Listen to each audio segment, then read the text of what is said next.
Good morning students. 32वीं video हमारी 11वीं क्लास की चल रही है और हमने अवकलन का एक टॉपिक ले रखा है।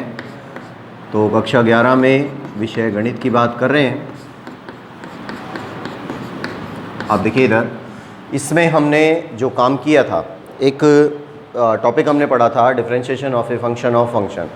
ठीक है, अब वो टॉपिक हमने पढ़ लिया, उसके कुछ एग्जाम्पल मैंने करा दिए थे और उस टॉपिक को मैंने आपको दोनों तरीक़ों से बताया था। एक तो बड़ा तरीका भी था और एक छोटा तरीका भी था। तो दोनों तरीक़ों से हमने बताया था और ये भी बताया था कि अगर हम बोर्ड के लहजे से बात कर रहे हैं तब तो आपको बड़ा तरीका यूज़ करना पड़ेगा, क्योंकि वो 2 या 3 नंबर का क्वेश्चन बनता है तो 100% बड़ा तरीका ही मानेगा।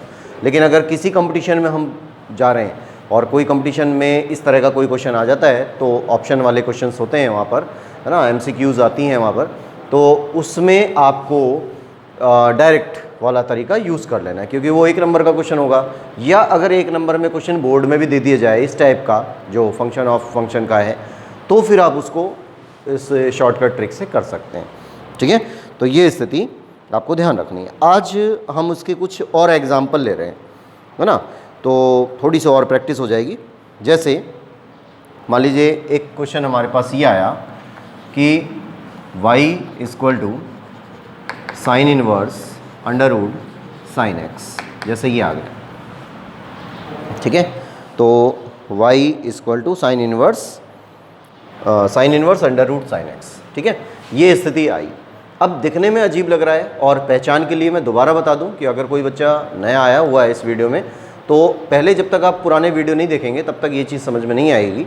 तो इसके लिए अगर आज पहली बार आप ये वीडियो देख रहे हैं तो पुराने वीडियोज़ को एक बार ज़रूर देखें और फिर ये क्लियर होगा। तो पहली कंडीशन ये, जो कंटिन्यू देख रहे हैं उनके लिए देखिए, अगर ये स्थिति ऐसे मिलती, अंडर रूट आता फिर साइन एक्स आता इस प्रकार से, तो बात अलग थी, है ना। इसके बारे में हम बात कर ही चुके पहले कि इसमें और इसमें अंतर है या नहीं है। ठीक है, अब कोई रनिंग देख रहा है ना, उसको अंतर नहीं दिखेगा, लेकिन अगर आपको समझ में आ चुकी है बातें, पिछले वाले वीडियोज़ आपने देख लिए हैं, तो आपको लगेगा कि इसमें तो दिन रात का अंतर है।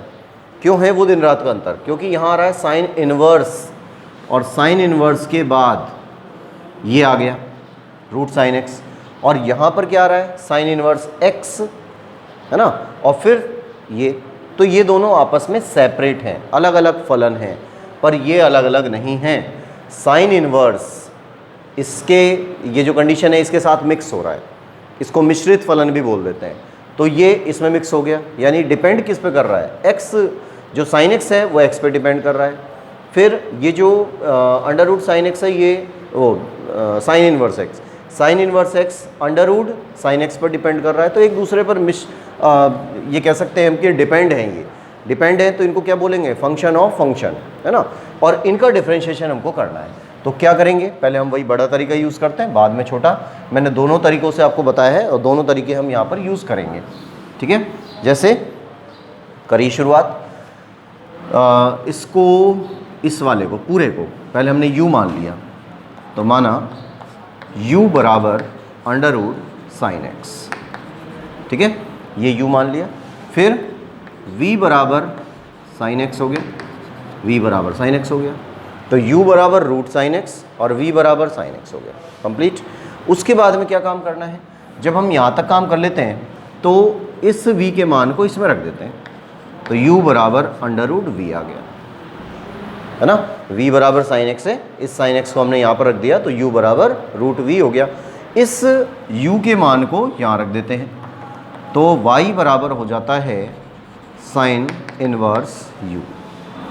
ठीक है, अब देखिए उसके अकॉर्डिंग जब हम काम कर रहे थे तो उसी के अकॉर्डिंग यहाँ पर दोनों चीज़ें अलग अलग कर दी गई।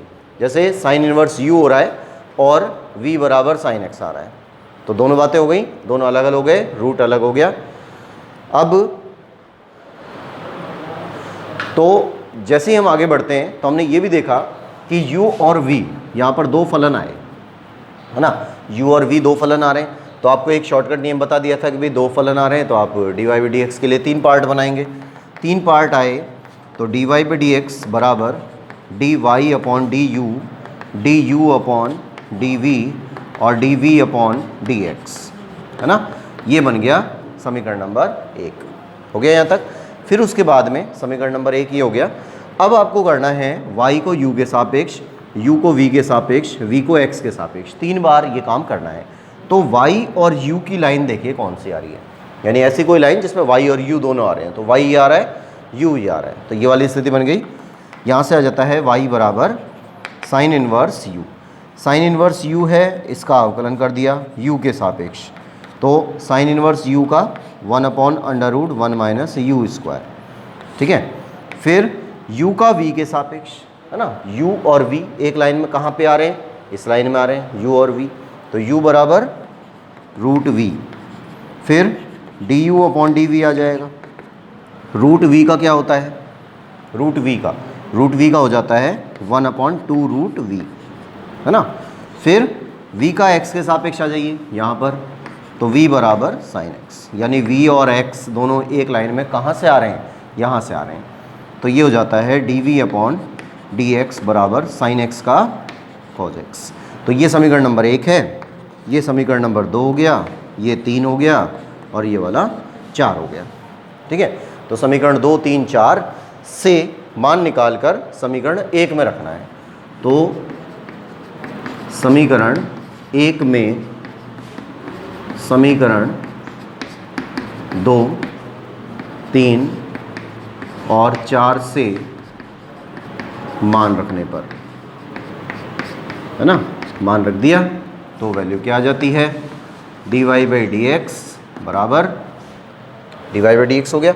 पहले इसका मान रखिए, तो ये आया 1/√1 माइनस u स्क्वायर, फिर आया 1/2√v, फिर आया cos x, ठीक है। अब क्या रख देना है, u तथा v का मान प्रतिस्थापित करने पर,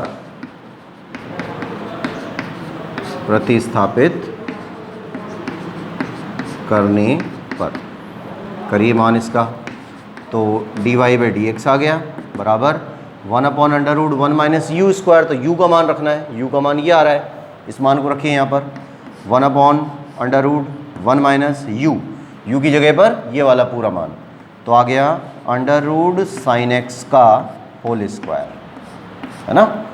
u स्क्वायर है तो u की जगह पे क्या रहा है, √sin x, तो √sin x का स्क्वायर कर देंगे। हो गया क्लियर यहाँ तक। फिर उसके बाद 1/2√v, तो 1/2 रूट और v का मान क्या था, sin x, तो ये मान sin x हो गया। फिर cos x को हम यहीं लिख लेते हैं इसी के ऊपर, ये cos x हो गया।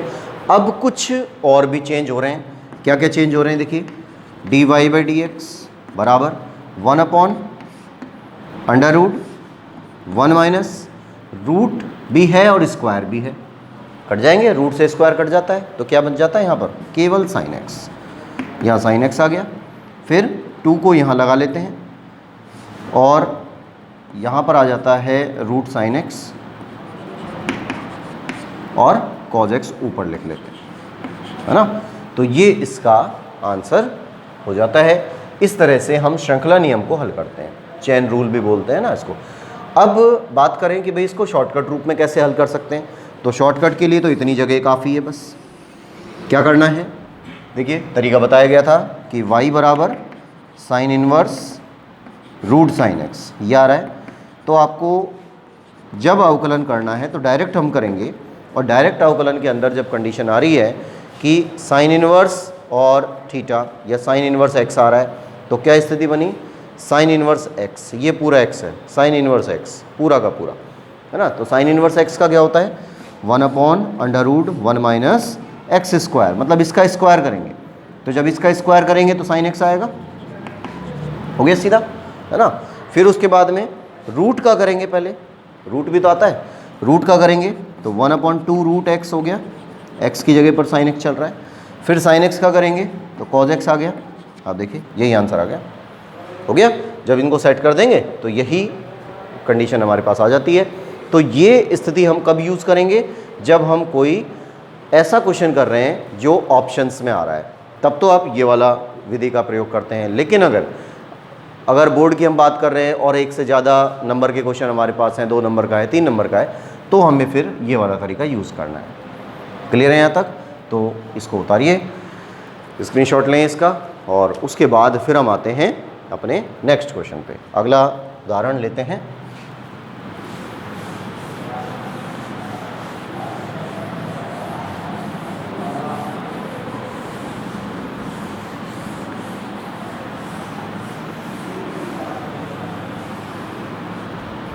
नेक्स्ट में आते हैं।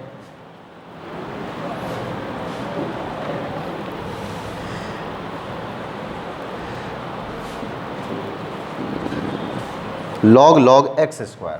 देखिए सेलेक्टेड एक लिस्ट है मेरे पास, बहुत बड़ी लिस्ट है, उसमें से हम कुछ ऐसे सेलेक्टेड क्वेश्चन ले रहे हैं जिससे कई बार जो बोर्ड में आ चुके हैं। जैसे सेकंड ले लिया हमने कि y बराबर log x स्क्वायर, यह आ गया। अब ये log वगैरह क्या है, कैसे यूज़ हो रही हैं, तो इसको जब हम ऑफलाइन क्लासेस करेंगे तब मैं आपको बताऊंगा। फ़िलहाल तो अभी ये काम हमको करना ही है इसी प्रकार से कि log x स्क्वायर आ रहा है। तो क्या क्या कंडीशंस आ रही हैं देखिए। x स्क्वायर, ये वाला जो x स्क्वायर है, इस तरह से इसमें ब्रैकेट लगाए। ये log डिपेंड कर रहा है इस पूरे के ऊपर, है ना। ये log डिपेंड कर रहा है x स्क्वायर के ऊपर। अगर हम ये कहें कि भाई इनको अलग अलग कर दिया जाए, अलग अलग सारे पद अगर अलग अलग हों, तो क्या कंडीशन है, log x और x स्क्वायर, इस टाइप से। ये तो तीन पद बनते हैं इसमें, log x x स्क्वायर। देखो उधर हो गया ना। तो ये स्थिति हमको यूज़ करनी है, लेकिन इसमें और इसमें अभी अंतर है, बहुत अंतर है, कम नहीं बहुत अंतर है। ये डिपेंडेड है ना, एक दूसरे पर निर्भर कर रहा है। ये डिपेंडेड नहीं है, ये सारे सेपरेट हैं, ये अलग है, ये अलग है, सब तीनों अलग अलग हैं। तो वहाँ पे तीन फलन है, यहाँ पर एक फलन है ना। एक में मिक्स हो गया जब, तो हम इसको एक फलन बोलेंगे पूरे को। और यहाँ पर कितने, ये तीन फलन आ रहे हैं। तो इस एक को तीन में कन्वर्ट करना है, यही काम है हमारा। तो क्या काम करेंगे सबसे पहले कि मान लिया u बराबर ये वाला पूरा, तो log x स्क्वायर, फिर v बराबर x स्क्वायर मान लिया। जब v बराबर x स्क्वायर है तो v के मान को यहाँ रख देंगे, ये बन जाएगा log v, है ना। x स्क्वायर की जगह पे v रख दिया तो log v बन गया। अब log x स्क्वायर इसकी जगह पर u रख देंगे तो y का मान भी चेंज हो जाएगा, और y बराबर क्या आ गया, log u आ गया। ठीक है, क्या आ गया, log u आ गया। तो जो कंडीशन अब यहाँ बन के आ रही है उसके अकॉर्डिंग देखिए, तीन फलन बने, y बराबर log u, एक log अलग हो गया, u बराबर log v, ये अलग हो गया, v बराबर x स्क्वायर, ये अलग हो गया। देखिए उसके अकॉर्डिंग सही हो गया ना, दो बार log आया और एक बार x स्क्वायर आया, हो गए तीनों अलग अलग, जैसे वहाँ पे अलग अलग थे इसी टाइप से ये अलग हो गए। अब इनमें दो बार हमने वेरिएबल लिया है, u और v माना है, दो बार माना है। जब दो बार आप वेरिएबल मानते हैं तो dy बाई dx के कितने पार्ट बनाए जाएंगे, तो dy बाई dx के यहाँ पर तीन पार्ट बनाए जाएंगे, तो du अपॉन dv और dv अपॉन dx, ये नंबर एक होगा। ठीक है, अब y का u के सापेक्ष, तो y का u के सापेक्ष ये रहा, y बराबर log u हो गया। तो इसके अकॉर्डिंग जब इसका अवकलन करेंगे तो log x का मैंने आपको लिखवा रखा है पहले से ही, log x का क्या होता है, 1/x होता है, तो यहाँ आ जाएगा 1/u। अब फिर दूसरे में u और v, तो u और v की लाइन देखिए कि u का फलन हमें v के सापेक्ष करना है, तो u और v की लाइन ये वाली आ रही है, तो u बराबर log v, फिर du अपॉन dv बराबर log v का 1/v आ रहा है, फिर v का x के सापेक्ष ये वाली लाइन आ रही है, तो v बराबर x स्क्वायर। अब dv अपॉन dx करेंगे तो कितना आ जाएगा, 2x। ये नंबर 2 हो गया, ये नंबर 3 है, ये नंबर 4। तो नंबर 2, नंबर 3, नंबर 4, तो समीकरण 2, 3 और 4 से मान निकाल कर समीकरण 1 में रख देना है। तो समीकरण 1 में समीकरण 2, 3, 4 से मान रखने पर, ठीक है, मान रख दिया तो क्या वैल्यू बनती है, देखिए इनमें मान रखा हमने यहाँ पर, तो ये बनता है dy बाई dx बराबर 1/u का ये ऐसे ही मान रख दिया, 1/v आ गया, इसको भी रख दिया, फिर 2x आ गया, इसको रख दिया, है ना। अब इसका u और v का मान रख दिया। तो जब u और v के मान रखेंगे तो u का मान क्या है, log x², तो 1/log x²। फिर 1/v का मान रखेंगे तो 1/x² और 2x यहाँ आ गया। ठीक है, तीनों को मिला देते हैं। तो मिलाने के बाद जो कंडीशन आती है dy/dx 2x x² और log x², ये हमारा आंसर हो जाता है ना। बस कंप्लीट, ये आंसर आ गया। अब हम बात करें इसके शॉर्टकट मेथड पर। तो शॉर्टकट मेथड जो बनेगा वो तो एक ही लाइन में बनेगा, है ना। क्या आएगा देखिए, यहाँ से इसकी बात यहाँ करते हैं कि y बराबर log x², इस तरह से है। तो अवकलन कैसे कर रहे हैं इसका कि y बराबर log x, ये पूरा x लेके चलना है log x का। तो log x का क्या होता है, अवकलन कर रहे हैं dy/dx बराबर log x, ये पूरा x है ना, पूरा ब्रैकेट x है। तो log x का क्या होता है 1/x, तो x की जगह पे ये पूरा चला गया, ठीक है। फिर log, फिर x, अब की बार x² को x मानना है, तो log x का क्या हुआ 1/x, सही है, x की जगह पे x² चल रहा है। फिर x² का करेंगे तो कितना आ जाएगा, यहाँ से 2x हो जाएगा। ये x आप काट भी सकते हैं, है ना, यहाँ मैंने काटा नहीं इसको अगर आप काट भी देते हैं तो यहाँ पर एक x बचेगा, ये हट जाएगा यहाँ से, ऐसे भी लिख सकते हैं। तो ये इस x से ये वाला x कट जाएगा और क्या बच गया, इसको थोड़ा सा सेट करके लिख दिया x log x², हो गया, ठीक है। तो ये शॉर्टकट मेथड से तो ऐसे चलेगा और बड़े तरीके से इस तरह से चलेगा। हो गया क्लियर यहाँ तक। तो जब हम इस तरह की कंडीशंस पे आते हैं तो हमें ये पता चलता है कि भाई जो अवकलन होता है ना, उसके कई तरीके हो सकते हैं और कंपटीशन लेवल पर अवकलन अलग तरीके से चलती है और हमारे बोर्ड के लेवल के तरीके पर ये थोड़ा सा मेथड अलग हो जाता है, ठीक है। तो इनको आप नोट करिए, फिर देखते हैं नेक्स्ट।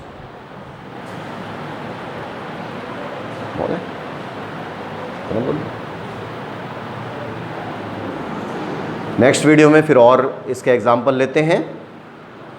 अभी आप इनके ऊपर प्रैक्टिस करिए और थोड़ा ध्यान से इनकी प्रैक्टिस करिएगा क्योंकि बड़े क्वेश्चंस पे ये हमें मिलेगा।